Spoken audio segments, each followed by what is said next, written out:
Hey everyone, welcome back to another video. Today we are having a discussion about the new rework assassins that are gonna be coming out in the next couple weeks here.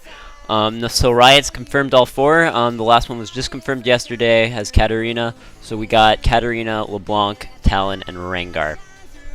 Now what I really want to do in this video is hone in on LeBlanc. She's the assassin I've had the most fun with in the game.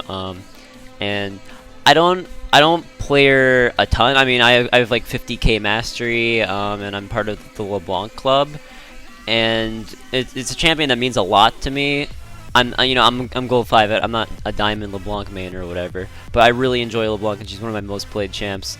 So I really don't want Riot to mess this one up. And I can bring some insight on what what angles Riot's gonna come from when making this rework.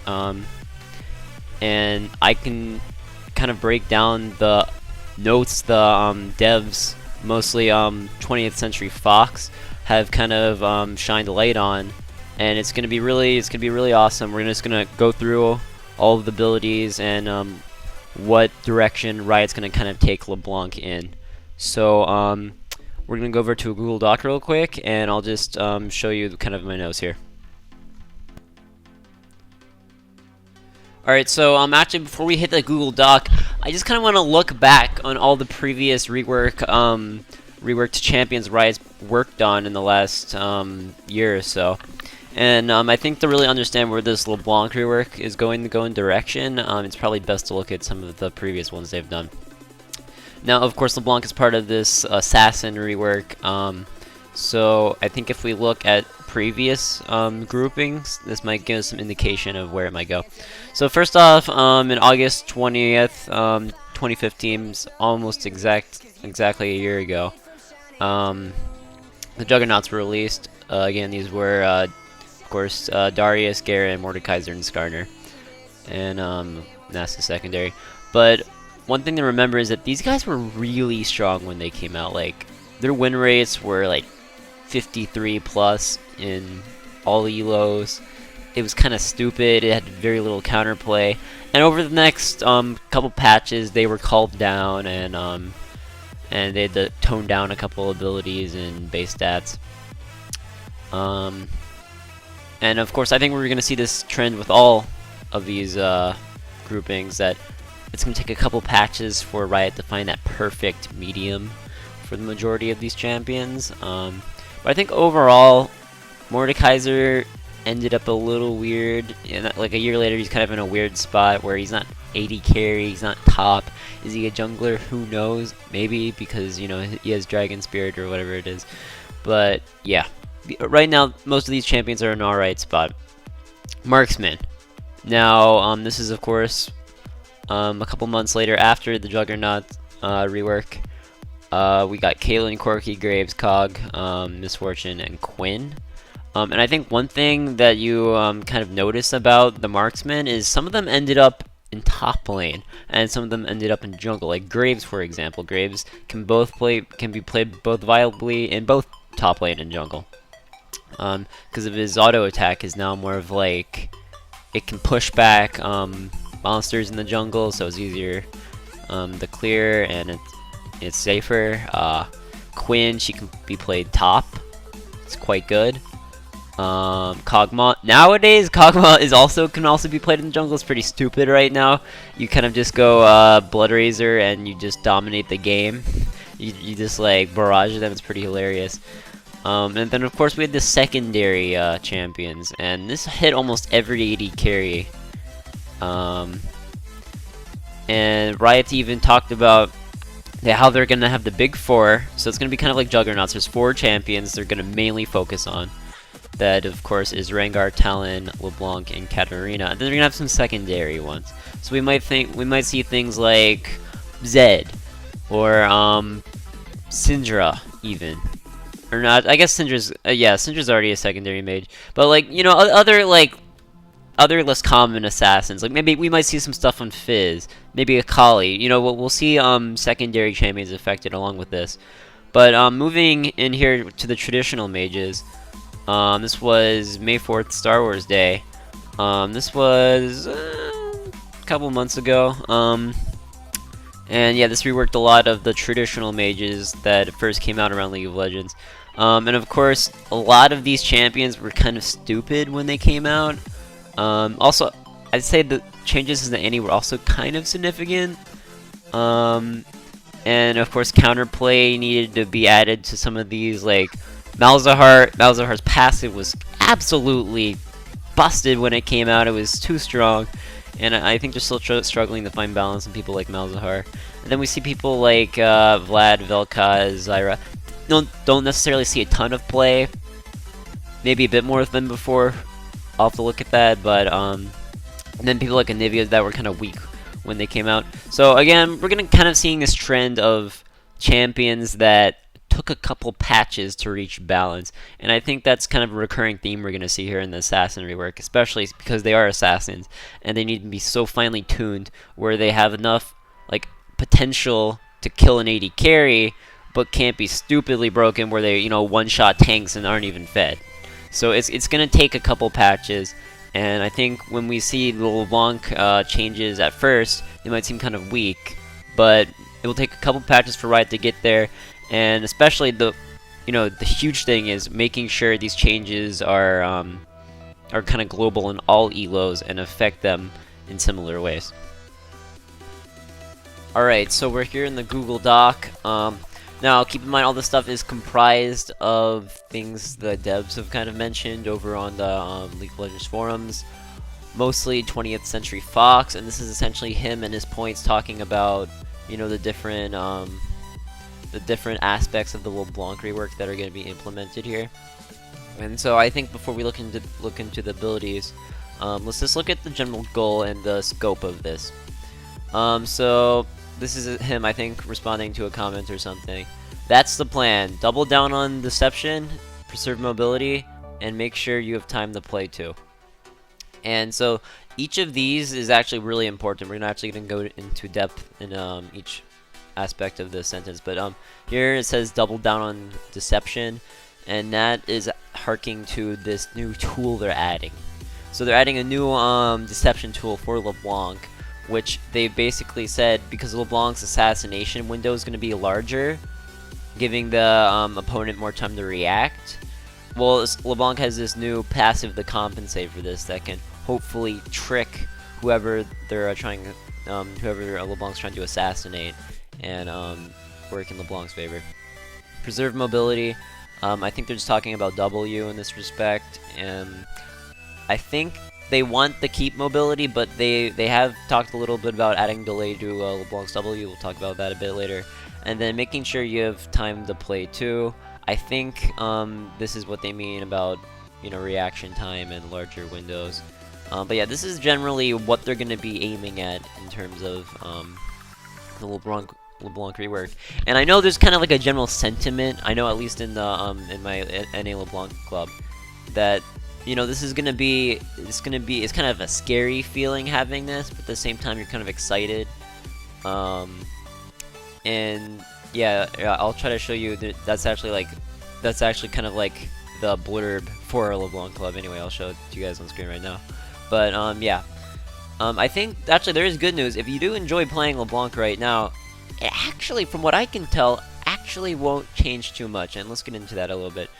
Let's scroll down a bit. Yeah, and this is basically what I was just talking about. More deception tools. And this is, I would put in green because this is a bonus for her. Larger assassination window, which is red because, you generally don't want that on an assassin. And it kind of makes me think that LeBlanc is going to be less of a assassin and more of a deceiver, which, LeBlanc is literally the deceiver. So I guess I am kind of pleased to see this, that they're actually going to what they originally set out LeBlanc to be. And then purple, which is, I don't even know what this is. To be deceived, oh yeah, this is on the comment from the forum. To be deceived, you have to have enough time to understand what's happening and be wrong about it. And I just put it as another point here that this might not affect burst damage. So LeBlanc's damage is something very special to her kit. She can snowball very, very well with it, especially early game. Her LeBlanc's damage is ludicrous, really. especially her single target like QQWE will kill most people at level 6. And I actually put this point down here because I have a theory that even though the window of assassination time will be longer, I don't think this will affect her burst damage necessarily. Because you have to keep in mind that, you know, they're just, like, I think LeBlanc will still contain the same amount of damage, it won't be as, you know, overloaded with her ult, if that makes sense. Now, again, there's not a ton of evidence for this, but it's just a theory, and I just want to see what might come of it. And yeah, let's scroll down a bit more, and let's just talk about some of the general info we already know. And this is mostly, yeah, so, yeah, this is mostly to do with model changes. We're not planning to do any model changes, but we do intend to go over spells with visual effects. And it actually looks like she'll be pretty average scope. She's going to be getting a new visual effects on her base skins and spells. Yeah, on her base skin spells, sorry. Whether or not we change them.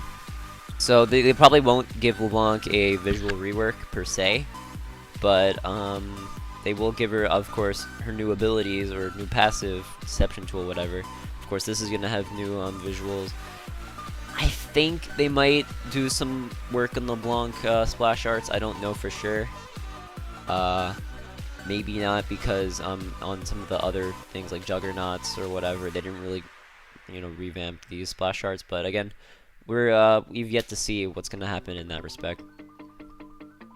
Alright, so we are now moving into LeBlanc's abilities, and first we have her passive. So here's what they say. We're definitely exploring more clone mechanics for LeBlanc. They're pretty fun and very LeBlanc-y. So this one doesn't actually give us too much information on it, but I think this new deception tool they've been talking about is gonna maybe be part of the passive. And I think use of this LeBlanc deception tool is going to be almost critical for making sure that you get an assassination off and get away with it as well, rather than just, you know, blinking in and out and essentially getting killed. Although that is quite fun, I must say. But yeah, moving into her sigil or Q, and I think, yeah, this is 20th Century Fox responding to a comment. Yeah, it's pretty lame. We think there is a big problem in LeBlanc's damage. It comes out in the first half a second of the fight. We don't think it's likely we'll make Q a skill shot. LB has the dash in and around creeps a lot with her, and her E does that already. We're mainly looking at ways to delay LeBlanc's damage a bit, so you'll have time to do your own thing, essentially, and react to it.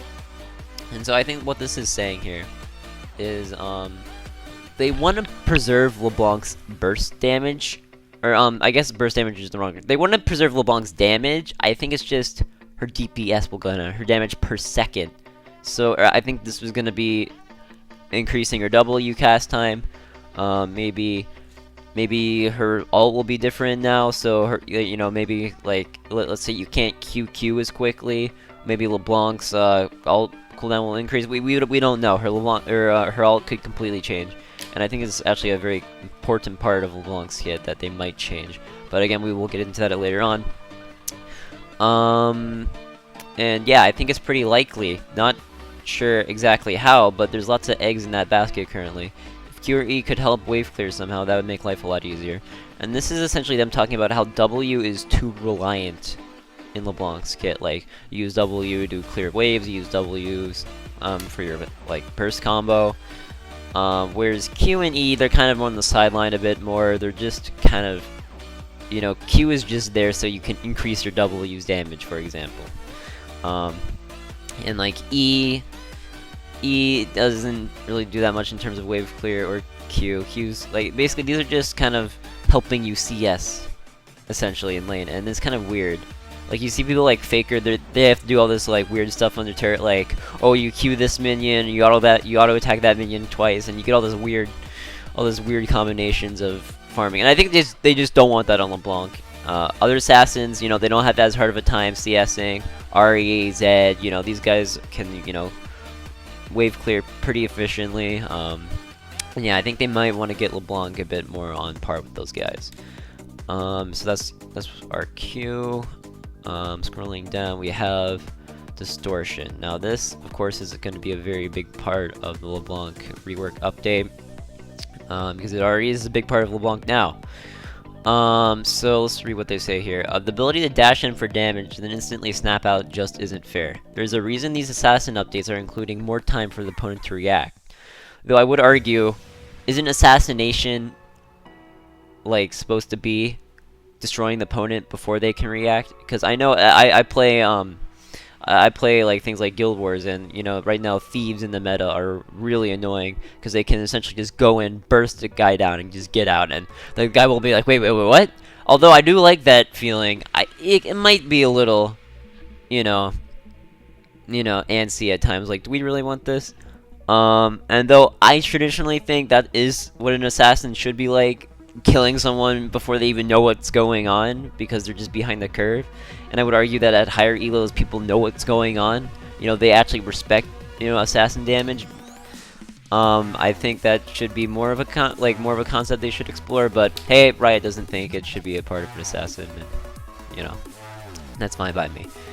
So going from being able to totally negate the enemy's action to the enemy being able to cast one spell is a change you'll be able to feel. There's but it's absolutely necessary for the health of these characters. Okay, awesome mind games should come at a price of an unfair regular game. As you said, we can always adjust it. If LeBlanc isn't good enough at high elo, we can reduce the delay easily.